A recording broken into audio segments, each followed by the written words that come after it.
Hello and welcome to a playthrough of Panzer using the solo system and converting one of the two-player scenarios to a solo game. In my introductory video, I kind of explained what was going to be happening here and how this is set up. Now we're on to turn one, and I'll give you a walkthrough of how it was played and what the situation is towards the end of the turn here. So first off here, I'm on Vassal, as I had shown before. I'm going to zoom you in just a little bit because I've actually recorded this on Vassal. So we're going to walk through this, and I'm going to provide some narration to it. And you can see how the onboarding of the Germans for this first turn went, and what the situation is here at the end of the first turn. So let's get started here. First off, just want to show you the sequence of play chart. It's going to change a little bit. I changed it up for a little bit for the first turn because they're onboarding the Germans, and during that phase, there's a lot of things that can be skipped across here. So, for instance, typically the spotting phase can be skipped because we're not on the board. There's nothing to spot. We will be doing the command phase, which actually I've already done, and I'll explain that. The initiative phase, we're going to scratch this as well because we'll be coming on board, so we will be the only units that are moving for this turn.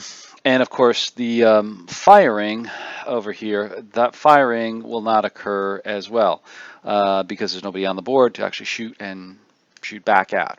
It'll go straight to the moving, and the moving will only be with the German units. The French units will stay static within there, and they will have the opportunity, of course, to shoot back at the moving units coming on the board. And that's the hope, to actually simulate them coming on, not knowing where everything is, and the French taking shots and opening up on them, and then hopefully Germans can discover them and know where to shoot in the next turn. So that's where we're kind of going to go with our sequence of play. So let me bring this back here for a minute, and I'm just going to take this off. There we go. So going forward with that, a couple other things to note. Like I said, I have put my commands on the tanks. You can see them over here. Let me just spotlight that here a minute. You can see over here the move markers are on there. I have basically just placed the move markers with the particular platoons. The only difference is the recons got their own move markers, and the command units got their own move markers within there. Now there's plenty of commands to go around, and I am playing with the full command allocation over here. So in this case, our Panzer company is a veteran, and they have 14 units, so they actually get 10 commands. And the Panzer Grenadiers, which are 25 units, they're seasoned, and they will get 6, 6, and 3, so they'll get 15 commands. Again, I didn't use them all because I'm going with just company movement, or excuse me, platoon movement at the moment. And that gives me plenty of commands to get them on the board, and then next turn we'll probably allocate a few more commands out there for the different units. Now, I did not allocate commands to the French. This is something I change up a little bit to make it, again, a little bit more difficult. I like to make it as difficult as possible for me, being realistic, of course, on this. So I don't allocate this until they actually get used. Now, in this case, when I'm coming on board, there's really only 2 commands that are going to be placed for all of these hidden units over here. They'll either be opportunity fire, or excuse me, overwatch fire, or no command. Those are the only 2 that will be used within here, and I will roll for those per the solo charts, and I'll show you that when we get to that. But those are the only 2 commands on here, and even when we get into play, as we're going through it, I will try to limit the amount of commands that are placed, so I have less of a knowledge of what's going to happen with these units as they go along. And I've got some cheat sheets that I use in terms of defining what the commands will be, as well as rolling the dice on there. So that will be a change up, and I'll show you that as we go along here. So anyways, let's get started. So the player will have the initiative. That's me. So we'll be the only units that are moving, and again, they're going to be moving on board. So there's no other activities to occur. So let's walk through this play. So I'm going to start off with my recon units here, as you can see coming on, and I'm just doing some range checking over here as we go through. But you'll see units coming on, turning, moving up here. Now he's moved into brush, and I'll just pause here for a second because the French are not going to engage until the units are within 9 hexes. Now, how do I get to that determination? This is part of the standard solo rules as part of this. If I look back here at the French units, you will see over here my main French unit is the gun, the 47mm gun, and its range is here. The range is over here, 3, 5, and 9. And then I also use the maximum firing range table here from the solo rules. So for seasoned troops, their maximum range to engage will be medium range. So that's where I get the 9 value, because that's the length of the range of the gun. So they won't engage till 9. That's right here. But now, from here to here, they can't see them, believe it or not, because even though they're moving, because it's early morning, still dark out, there's enough restrictions here that they will not be able to see it. And actually, let me just move forward here and talk about that here a little bit more. So now in this case, this guy over here, trying to spot him over in here, if we were to look at the charts on this real quick, to give you an understanding of what the situation is over here in terms of spotting.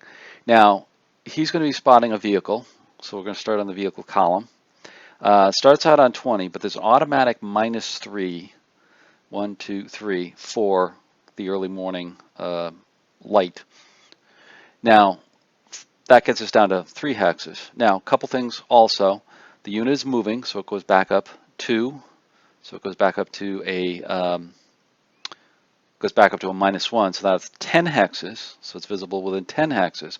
But the other thing is he is in brush, which is actually considered light cover. So he actually goes down to 7. So this unit, by being in brush, can only be seen in a range of 7 or less. Now this range is actually 8 hexes.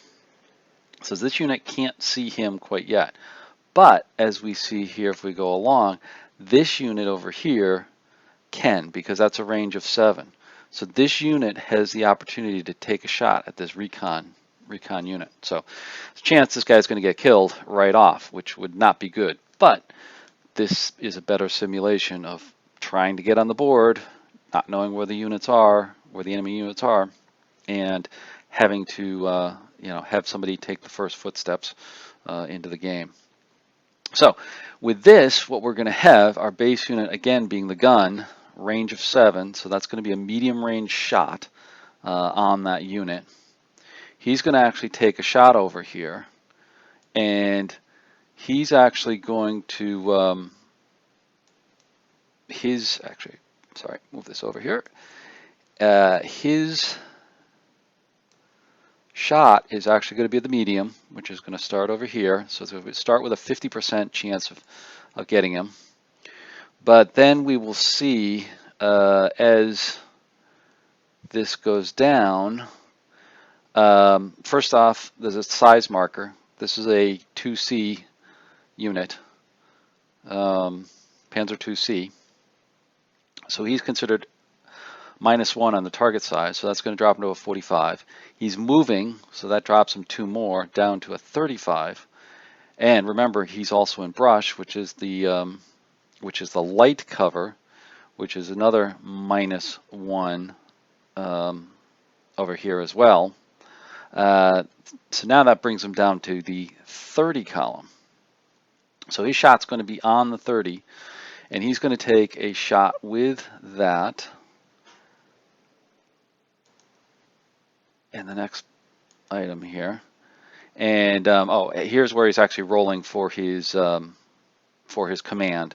In this case, he rolled an 11, which with his command, that is going to be, looking on the command chart over here, is going to fall into a move. But because he's an AT gun, he's not going to be moving, so that falls into a fire, which in this case falls into a Overwatch fire. So his order would be Overwatch. Now, in this particular case, if he rolled anything higher than an 84, 85 or higher, then he would have got a no command, which meant he wouldn't be firing. He wasn't ready to fire for whatever reason, but he would be able to fire defensively if he was fired upon. So in this case, though, he was actively watching for units to appear, and he's going to actually get an Overwatch command right here. So now that he gets an Overwatch command, he's going to take his shot, which again we said is 30 or less. He rolls a 28, which is going to be a hit. So we actually hit the tank, and now we've got to see what damage is going to be applied. So he's now hit on the front side. So the hit is actually going to be over here. If we look at our facing, you'll see our front side. That's going to be a turret side hit. So on the Panzer II, we are going to see that turret side at level is a 4, and the French guns attack penetration is 11. So that's much higher than the 4. It's 7 higher. I'm not going to roll for any variable penetration because it has no effect here at all. So now what we're going to do is roll for the French damage over here, which is going to be a 3, which is actually no damage. So he's hit him, but it's ricocheted off, careened off, however you want to say, it's actually bounced off and not knocked out the unit. So that's another thing that's interesting about the early units. There's a good chance that there's no damage, light damage, or just a knockout with these units. The brew ups are a little bit rarer as we go into this. So we've hit him, but we've also got the chance here that he will still bail out if he's worried that the hit was going to do something to him. So we do need to check on our bailout chart over here. So we look over here, our AP hit, no damage, crew bails out with a 10 or less. So we'll check our dice roll there, and he rolls a 68. So that is that's no bailout on him, and he stays put. Okay, so he's fired. Now the trick is, does he see him since he's fired? Well, remember, he's a range of 7, and he is now a soft target gun, so it's going to be a little bit less to see him, but he's also in brush here as well. So let's take a look and see if he can actually see him on our spotting charts. So we'll go back to our spotting charts, move this over a little bit. Remember, our range is going to be 7, so that's what we're ultimately going to have to figure out. So we're looking at the soft target over here. So it starts off as a 10. Remember, there's an automatic -3 for the time of day. Then we are also going to get a +3 because he fired, so it brings him back up to 10. All right. And then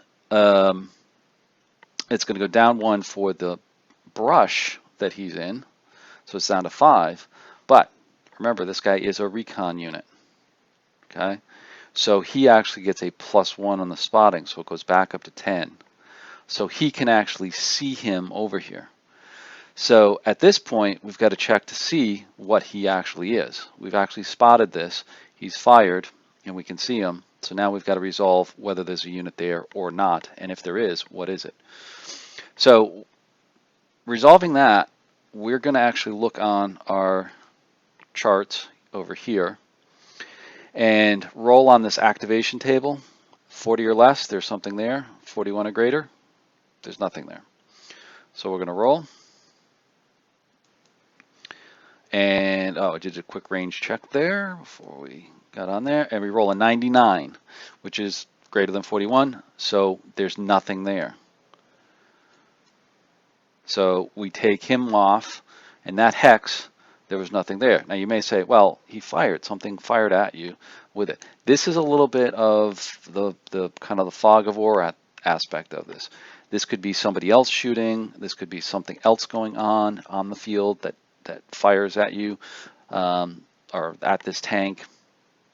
And the fact that it came from here, or you were looking over in this direction, you're actually able to see that nothing actually came from there, and there's nothing there.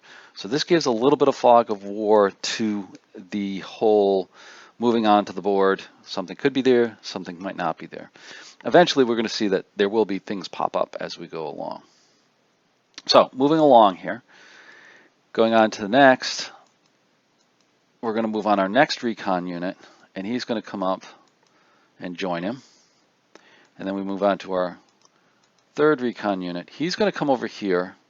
He's going to come up to here. Now at this point, the unit right here, and let me highlight him again for you. Right here is going to be able to see him because he's in open terrain. He's not in that brush over there. Remember, that's 7 hexes away. At this range, so we can actually see him. Now he could take a shot at him, but in this case, there we go. In this case, he doesn't, because he wants to try to go after some of these meteor units coming on here. He knows that recon unit's going to spot him, but if he fires and hits him, yeah, it knocks out the recon unit. But there's some 4Ds up here that could be more tempting a target, given that he's in a woods and he'll have a little bit more cover. So moving on, we've got some more moving up. We've got some 4Ds. Here come some of them. Now he moves up back behind there. Again, not spotted because he's gone into the brush. And see, he's at the range of 8. So he could be seen. But now we've got some more 4Ds coming up. And now this guy's going to come up. At this point, this guy over here is now going to take his shot. And we'll see here, he checks his range. His range is 8. That's going to be a medium range for that anti-tank gun over here. So again, he's firing at medium range. He's got quite a bit of modifiers going on here as well. We'll go back over here and show you those. All right, at medium range, now the 4D is not considered a small target, so there's no size modifier, but it is moving, so it goes down 2. And then there is no cover, there's nothing else coming on there, so it's a -2 on there, so it's 40% chance of hitting him. Now he rolled, and he rolled actually a 68 on there, which is a miss. Right there. So he actually missed him. So now these tanks over here, those recon tanks, can actually potentially spot them over in here. All right. So he's at a range of 8. Now remember, they will get some plus and minus factors on here, which ultimately gets him spotted. Are we here? There we go. And once he's spotted, now we're going to roll to see what he is, if he is anything. Remember, 40 or less is going to be something there. So they roll a 26 up here, and that actually shows that there's something there. So moving along, the unit spotted. We roll for what it is, or how many units, I should say, how many units there are. So we use this number of units activated. 55 or more, 1 unit. So we've got 1 unit coming on here. Now the next thing is, what unit is it?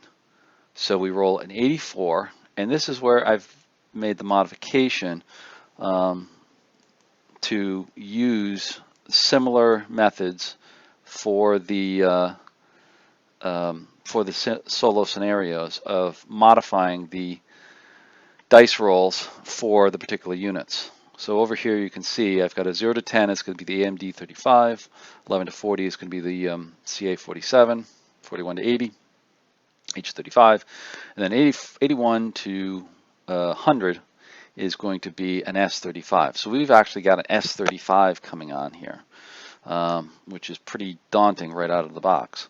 So we're going to get our S35 in here, right there, and I'm just going to turn him a little bit. And the next thing we're going to do is actually place him, because they don't necessarily go right in the hex that the counter was there. So, went a little fast there. Okay, so right here you can see he rolled a, let me just spotlight that so you can see it. He actually rolled a 4. Okay, and what that means is, looking on the placement chart over here, he actually gets placed in the 4th position. So this right here is the position where the marker was. He's going to be placed right down below. So he's going to be placed in that hex, which I just put him on right there. And then I'm also going to place a turret on him to show that his turret fired in that direction, so he could be able to hit the Panzer 4D. And then just update his spotted status, and then go from there. And then the rest of the tanks move up there as well. So you can see here, this is how we've got a bit of fog of war here. It shows up that this S35 is right in this brush, or scrub, I should say. And you know, these Panzer IVs are now going to have to deal with them, as well as the other units over here as well. Now, for the rest of the turn, I had the rest of the units moving up, which is the rest of the Panzer companies. And I did a couple spot checks here, which these guys are out of range from other units down below, so I just kind of left them be. So now we're moving up the rest of the Panzer company, which are now the other 2 Cs, and then the headquarters units there as well. Okay.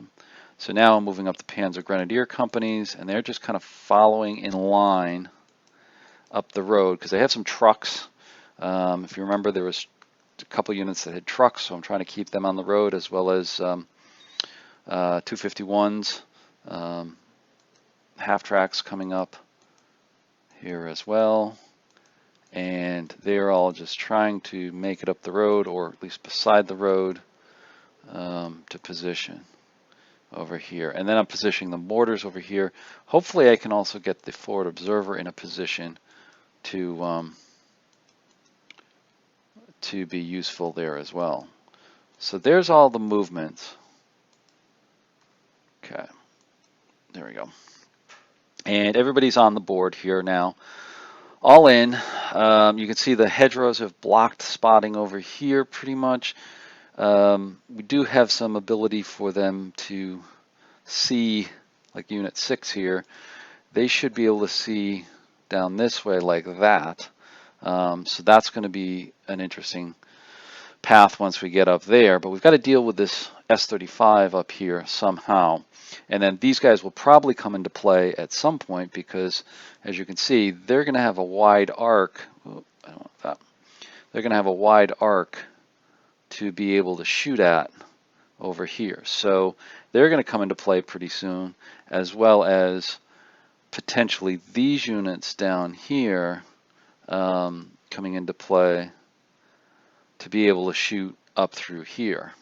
Now again, they're going to be limited in terms of their range, but in the open terrain, you know, they can spot, or they can open up in range 9 or less.